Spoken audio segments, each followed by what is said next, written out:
Welcome to my channel Limelight Leaks. Please share and subscribe and hit the bell icon for new updates.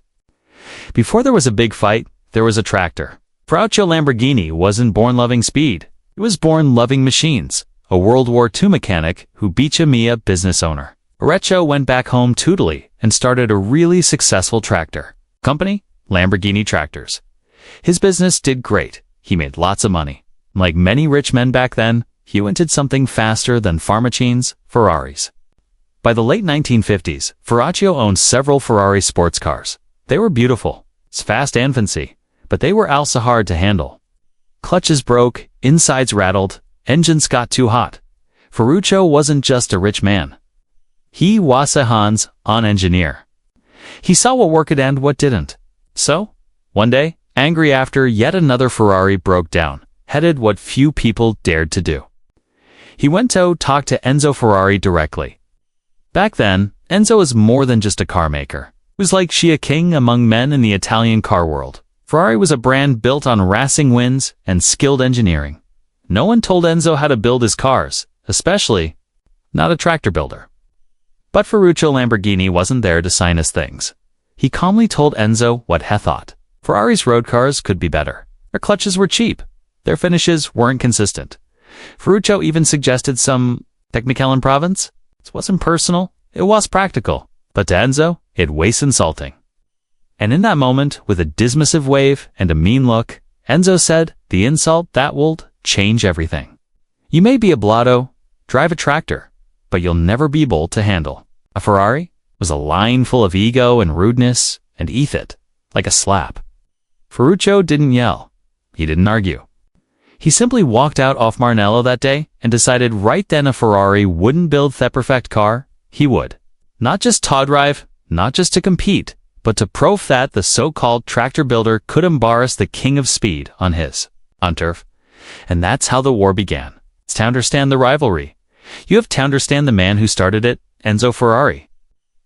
By the 1960s, Enzo wasn't just running a car company. He was running a religion. Ferrari wasn't built for road trips or country drives, it was built for victory. Le Mans, Monza, the Mille Miglia, and to Enzo. Anything that took away from racing was unimportant, including customer complaints. Enzo didn't sell Ferraris for comfort. I sold them for status, speed, and being superior. So when Ferrari Lamborghini, a man who built tractor sand industrial machines, tried to give a feedback on Ferrari's road cars, Enzo didn't see it as helpful. He saw it. Shrewd in that famous reply. You may be able to drive a tractor, but you'll never be able to handle a Ferrari. It wasn't just an insult, it was a public put-down. Word of the conversation spread through Italian car circles like wildfire. Some laughed. Others were shocked. Buto man walked away, changed. It's Ferrari Lamborghini. He didn't throw a tantrum. He didn't seek revenge in court or the news. Instead, he got to work. He hired engineers, many of them former Ferrari workers. He built a factory in Sant'Agata, not far from Maranello, and he began quietly zigging a grand touring car unlike anything on the market. Ferrari had a head start. 20 years of racing success, celebrity customers, and national pride. Lamborghini had nothing but a point to prove. But that was enough, because in that moment, Acquia challenge had been made. One Murciélago had pushed another into obsession, and the result would be a car that didn't just compete with Ferrari, it would embarrass them. The Geneva Auto Show. The room is packed with V1, 2 engines, chrome, and attitude. And then comes something unexpected. The Lamborghini 350 GTV. A test car so smooth, so polished, and so mature for a first try, it made people stop mid-conversation. It wasn't just a flashy project from a bored millionaire. This was serious engineering. Wide stents, long nose, DOH CV1, 2-engine developed by Giotto Bizzarin, the man who helped design Ferrari's legendary V12s. Ferruccio wasn't playing around. He wasn't interested in building race cars. He wanted road cars, Grand Tours vehicles that could go 150 miles per hour without breaking your spine. Ferraris were fast, but they were jumpy, loud, rough. Lamborghinis, they glided whispered speed. Ferruccio's mission wasn't to match Ferrari on the racetrack, it was to beat them in the real world. By 1964, the production version, The Lamborghini 350 GT rolled off the line, and suddenly, Ferrari had a problem? Journalists began comparing the two. Test drivers loved the balance, the comfort, the build quality. The 350 GT was smoother than a 250 GTE. It's faster than most road Ferraris and more comfortable than anything Enzo was offering. And more importantly, it came from a man Enzo had looked down on. Aventador Lamborghini wasn't trying to start a company. It was building a legacy out of spite. The 350 GT wasn't just a debut.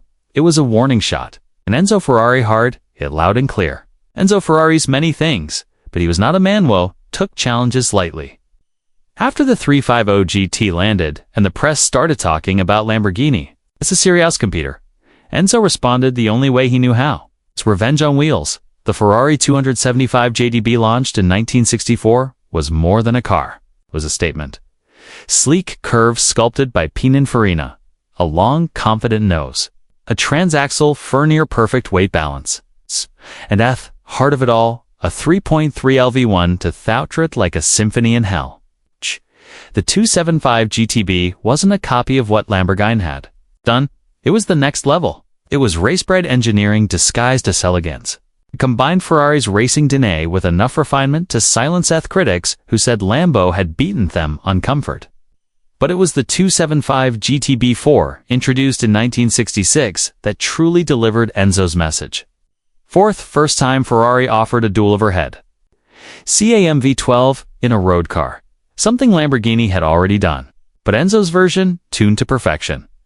It had 6 Weber carburetors, class ratio, gearbox, and suspension geometry opted from the track. It wasn't built to be comfortable. It was built to win hearts and humble challengers. The 275 GTB4 was Ferrari's payback. It's quiet, sharp, and deadly. And whether Ferruccio admitted it or not, it worked. It's because this wasn't just a car rolling off the line. It was Enzo Ferrari saying without ever needing to speak, "You've started this war, now try to survive it." The 275 GTB4 wasn't just designed to win. It was designed to hurt feelings. At its core was the Tipo 226 engine, a 3.3 LV12 that Ferrari had only ever used on the track. Now it was living under the hood of a street car. Dual overhead cams, 6 Weber twin-choke carburetors, and 8,000 RPM redline. It screamed with fury and fun, not delivering over 300 horsepower, but feeling like more. Because this wasn't just about raw power, it was about delivery. Linear, fierce, addictive, was a mechanical punch aimed squarely at Ferruccio's chest. The 275 GTB4 could do 0 to 60 in under 6 seconds. A remarkable stat for the 1960s. Its handling balanced by a rear-mounted transaxle for optimal weight distribution. A first for Ferrari road cars. That meant cornering didn't feel like wrestling. It felt like dancing, graceful, lethal. Okay? And the bodywork? Aluminum. And steel. Hand-beaten Biscaglietti artisans. Every panel curved like a clenched muscle under silk. Enzo didn't just want to outperform Lamborghini. He wanted to outclass him. The 275 GTB4 looked like a weapon carved by an artist. Inside, it wasn't. Luxury? It was purpose. Leather-wrapped buckets, a wooden wheel, and chrome-ringed gauzes that pulsed like a fighter pilot's cockpit. Everything reminded the driver, you're holding something precious and dangerous. Enzo's message was clear. Lamborghini may have delivered a surprise, but Ferrari would deliver a response that teetoed through history. And when that V12 wailed at full throttle, even through walls of Sant'Agata could hear it. By the late 1960s, the rivalry between Ferrari and Lamborghini had become more than just names on grills. It was a cultural divide. On one side, you had Ferrari, established, aristocratic, and respected. The red cars from Maranello were known for their racing pedigree, their tradition, their bloodline of champions. If you drove a Ferrari, you were buying into a legacy, a code, a myth forged in the fires of Le Mans and Monza. On the other side, Lamborghini. Fresh, fearless, and loud. No racing team, no story, just road cars with wild styling and futuristic tech. If you drove a Lambo, you weren't trying to be part of a legacy. You were creating your own, and the press loved it. Car magazines ran side by side. Comparisons. the 275 GTB4 versus the 350 GT, Ferrari's V12 versus Lamborghini's Bizzarrini built. Monster. Critics started asking questions no one thought they'd ever ask. Is Lamborghini better than Ferrari? Ferrari fans bristled. Lambo loyalists celebrated. In Italy, it wasn't just brand loyalty. It was family. Its cafes, garages, and car meets buzzed with the beat. Lamborghini was the upstart David. Its Ferrari, the Goliath. And yet, something was shifting. The old world represented by Enzo was starting to feel the heat of modernity. Ferruccio was challenging more than just horsepower figures. He was challenging Ferraris Ravens, because when the rich and powerful had a choice between tradition and rebellion, more and more of them chose the rebel. Then came the knockout punch. The Lamborghini Miura, unveiled in 1966, it was unlike anything the world had seen. Mid-engine V12, jaw-droppingly low and wide. Designed by 25-year-old Marcello Gondin at Bertoni. The Miura didn't just look fast. It looked alien, futuristic, sexy, dangerous. Ferrari was still building front-engine eggs. Enzo thought mid-engine layouts were for race cars, not road cars, but for a chiated care. He didn't follow the rules. He was writing new ones. In the Miura, it broke all of them. Its 3.9 LV12 was mounted transversely behind the driver, delivering 385 horsepower, more than anything Ferrari had on the road at that time. It did 0 to 60 in just over 5 seconds with a top speed north of 170 mph. It wasn't just competitive, it was dominant. And it didn't just hum, it howled. The Miura was the poster child of modern supercar before the term even existed. It became an icon overnight. Rock stars, royalty, moguls, everyone wanted one. And Ferrari suddenly looked old. Enzo dismissed it as a show car, but he knew the truth. Lamborghini had just won a round in the war, and this time, it wasn't just about engine door numbers. It was about image, style, rebellion. The Miura made the 275 JG look conservative. The tractor builder had built a dream. And for a brief minute, even Enzo Ferrari couldn't ignore it. Enzo Ferrari was many things. Brilliant, ruthless, proud. But one thing he was not defeated. Miura had flipped the supercar script, stealing spotlight, and forcing Ferrari to think. Its game plan. Enzo wasn't ready to embrace a mid-engine layout for road cars yet. But he knew he needed a weapon. Something faster, meaner, something to silence the Miura's roar. Enter the Ferrari 365 GTB4, better known by its fan-given nickname, the Daytona. Unveiled in 1968, the Daytona was Enzo's thunderclap response. It stuck to Ferrari tradition with its front-mounted 12, but everything else was turned up.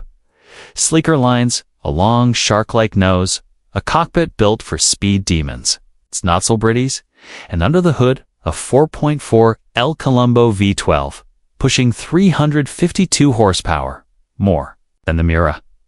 It was raw, brutal, less flamboyant than the Miura, but more serious, more focused. While the Lambo danced, the Daytona growled. And in 1969, it made a statement the world couldn't ignore.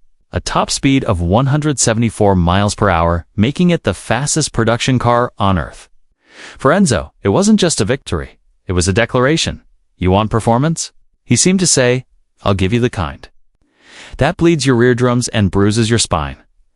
Critics hailed the Daytona as Ferrari's masterstroke. And while some still preferred the Miura's exotic looks, the Daytona reminded everyone why Ferrari wore the crown. Lamborghini had won the last round with flair, but Enzo answered with firepower. The war wasn't over. Lost in the horsepower arms race, though, was the car that started it all. The Ferrari 275 GTB4, overshadowed by the Miura's mid-engine revolution and the Daytona's brute force. The 275 quietly stood in the middle, poised, elegant, and dripping with intent. It didn't shout, it whispered with confidence, because the 275 wasn't just built to beat Lamborghini. It was built to define Ferrari. It was the last Ferrari road car truly crafted under Enzo's old-world approach. Hand-hammered panels, custom interiors, engines assembled like fine watches. It bridged the gap between Ferrari's racing roots and its emerging status as a road car powerhouse. It represented a time when Ferrari was still personal, not corporate. It more than anything.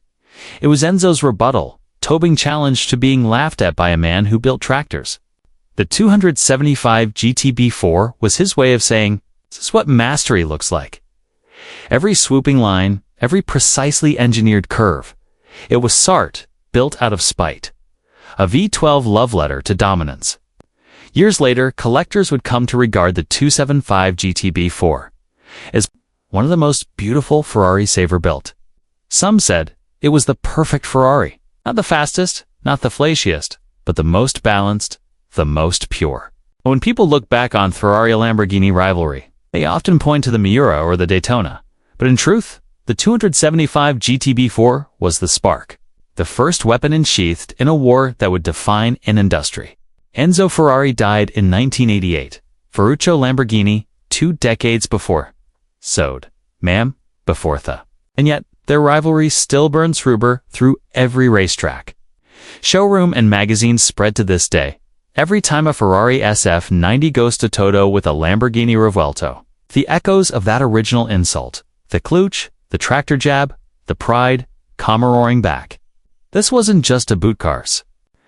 It was about ideology. Ferrari was the old guard, refined, aristocratic, a bloodline built in the fires of war and racing. Lamborghini, waste insurgent, flashy, revolutionary, a company born out of revenge, not the heritage. And that friction between tradition and rebellion fueled one-off the greatest arms races in automotive history today. The rivalry lives on, not just in machines, but in hearts. In heated debates between car enthusiasts, imposters on bedroom walls.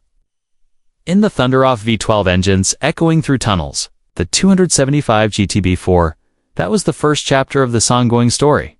It set the tone, told the world that Ferrari would not beckled lightly, and that when Enzo built a car out of anger, it wasn't forgettable, and Lamborghini.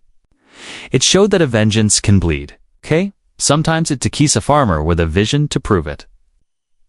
Seth, next time you hear a Ferrari rev next to a Lambo at a red light, remember it's not just noise, it's a war cry. One that started with pride, roared through 275 GTB4, and still hasn't ended.